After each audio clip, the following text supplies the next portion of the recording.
Are you looking to start a fantasy football league for you and your friends? Not sure what the best settings are or what platform to use?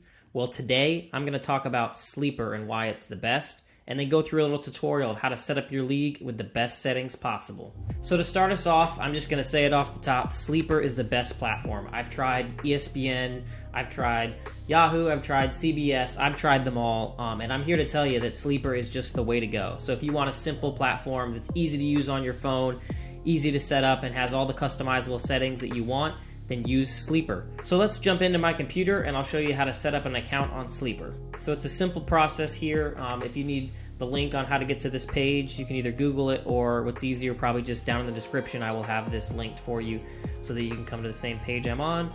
You will just pick a username. So we'll just say that I'll have the commish, 1354, two best players in Dolphins history for me, Dan Marino and Zach Thomas. Then you will put in your email address, and this is actually our email address if you want to ask us any questions. We're always happy to help people start new leagues up, questions about fantasy football. Feel free to email us at this. And then choose yourself a password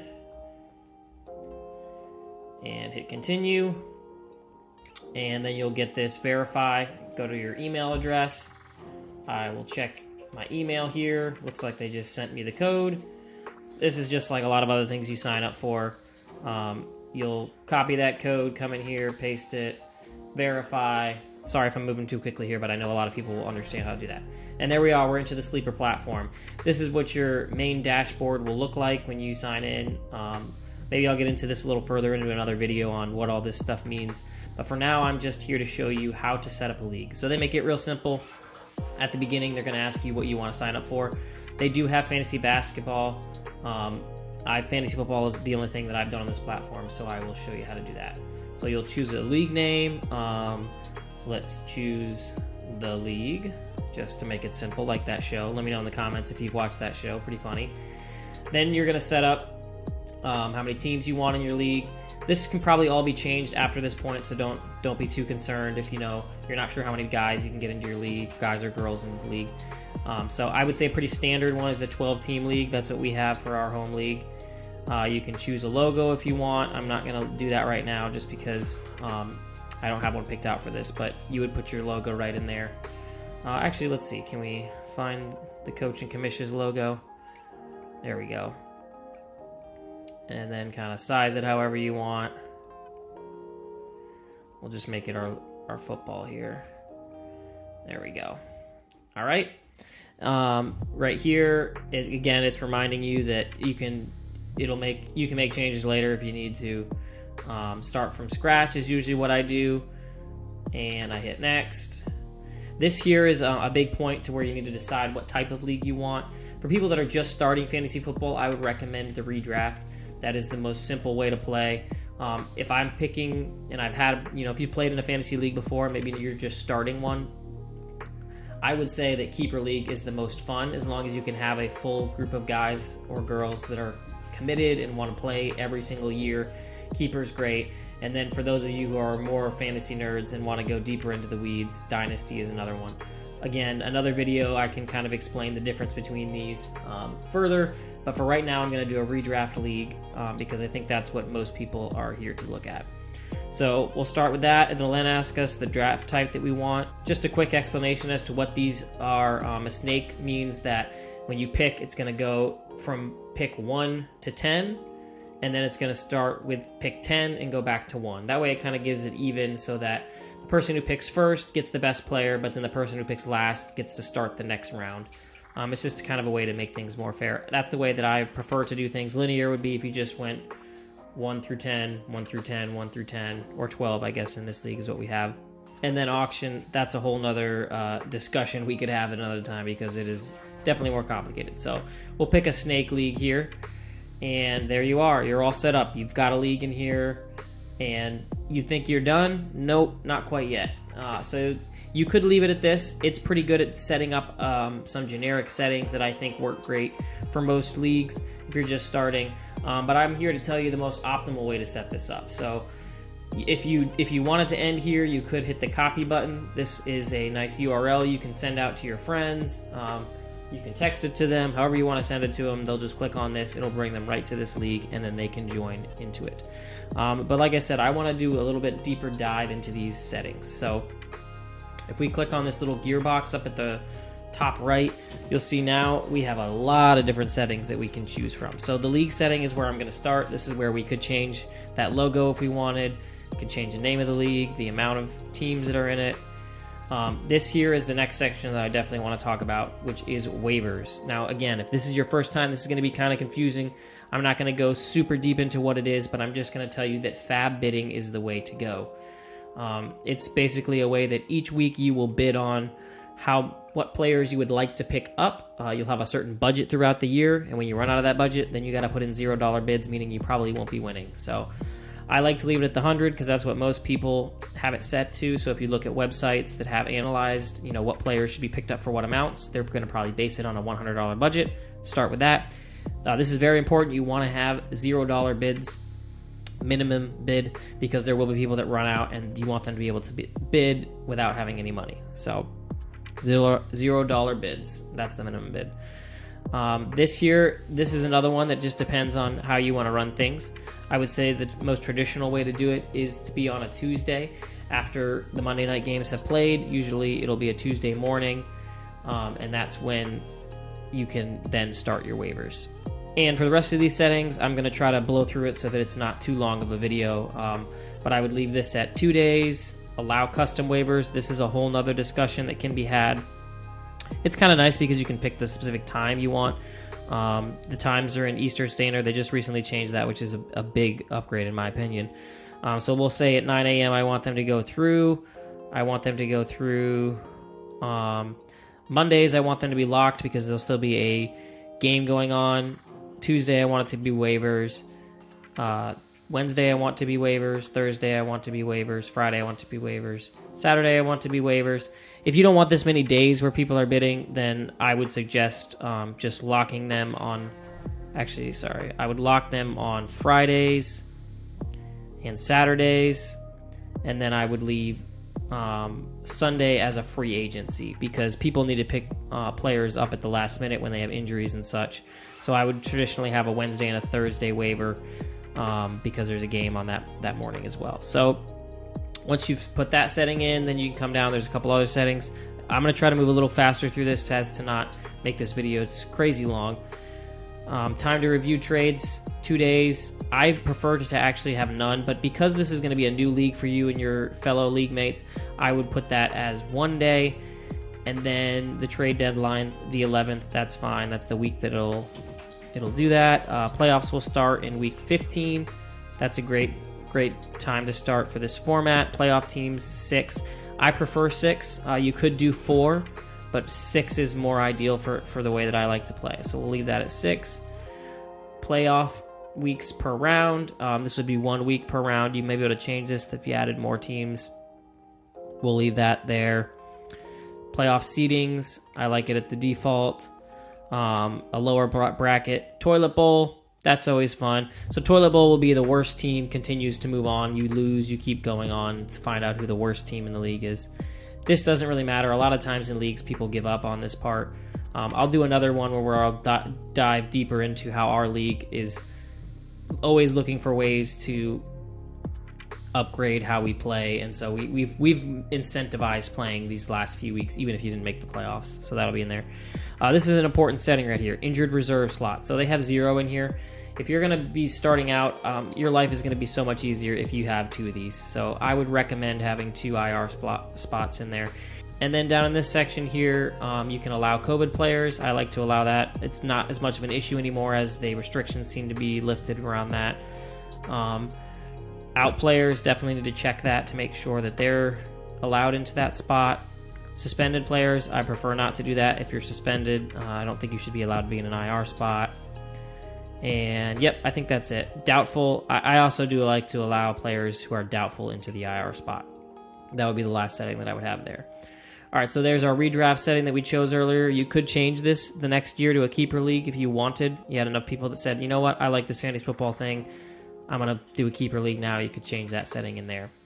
Allow draft pick trading. For your first draft, I would not allow that. I think it just makes things too difficult. So I would check that off if this is, a younger league that people haven't been playing for years and years. This here is a setting that I would recommend. We've started doing it, and it's just been so much fun. What it basically means is, as you play throughout the week, you're going to have an opponent that you play each week. And if that opponent scores the most points in the league, it's going to be super frustrating to lose to them and not get anything out of it. So what this means is you'll just get, if you're in the top half of the league, you're going to get an extra win. And then if you're in the bottom half, you're going to get an extra loss. So it just kind of balances things out to when you play the best team in the league that week, you can still get a point that week. Definitely helps when you have one of those weeks. I tell you from experience, it's a heartbreaking loss when you're second most scored points that week and you get nothing for it. So I like to do that. And then these are just kind of settings that you would use later on, but they're more advanced and I wouldn't worry about them. Team settings, this is where you would come once you actually have your teams. This would be for anybody, not just the commish. They could come into here, change their logo. I really do encourage this with people. To go in here and make a logo, make a team name that you think is fun, because it really just helps with the camaraderie inside of your league, and that's really what keeps the league together and makes it a lot of fun. Roster settings, this is the next most important thing you need to be checking on. Traditionally, you will have 1 quarterback, 2 running backs. We have 2 wide receivers in here. A lot of people are now switching to a 3 wide receiver league. I would leave it at 2 if you're starting off. I think it makes things a little more simple. 1 tight end. I would do 1 flex, and then I would come down. I don't want any of these special flexes. Kickers and defenses. So this is going to be a personal preference thing.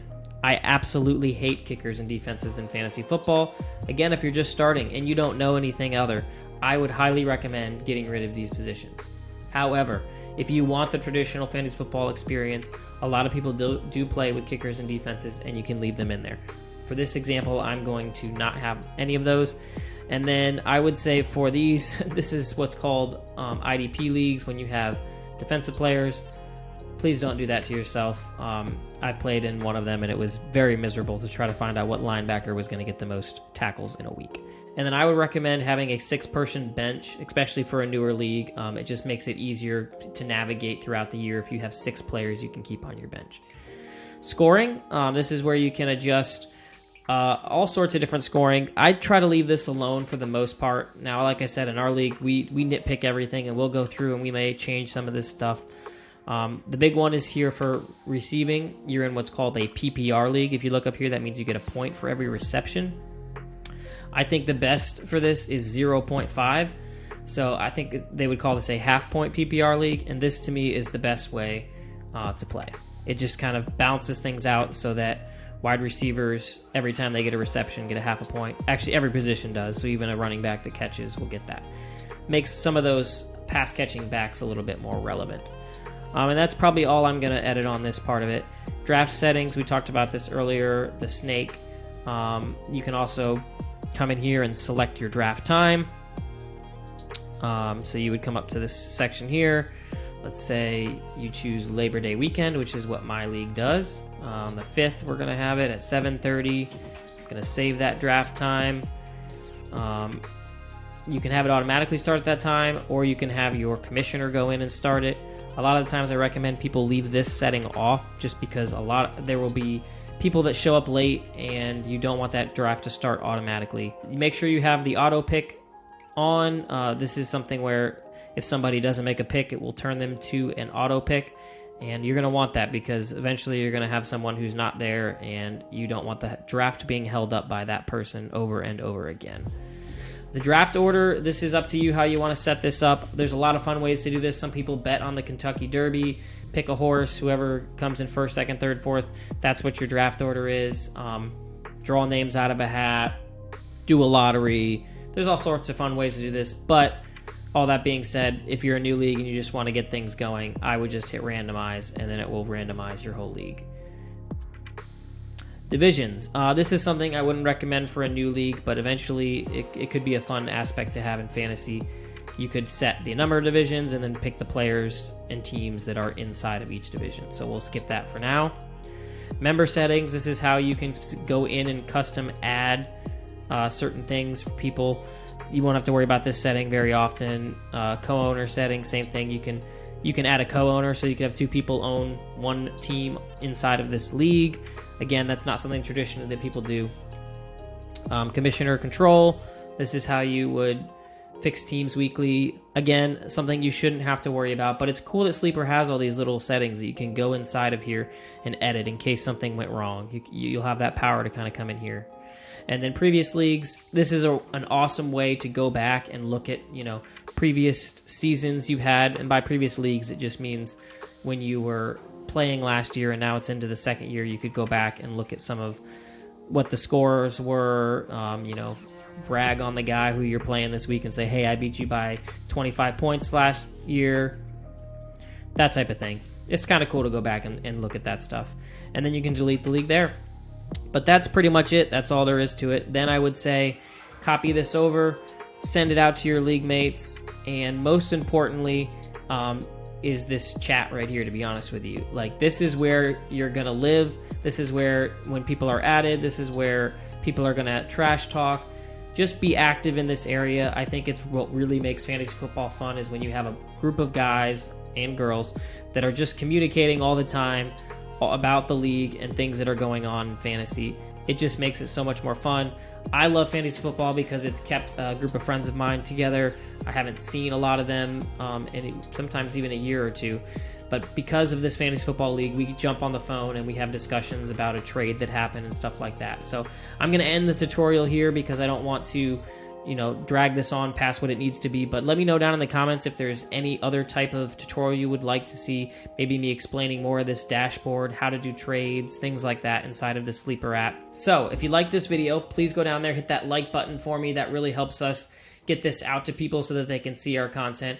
Hit the subscribe button if you'd like to see some more stuff like this. During the season, we have a podcast to where we talk about our league and all the fun things that are going on inside of it. We also talk fantasy football analysis, so if you want some help with waiver wire pickups and how to do that type of stuff, we'll be talking about that as well on this channel. But until next time, I'll see you guys later. Deuces.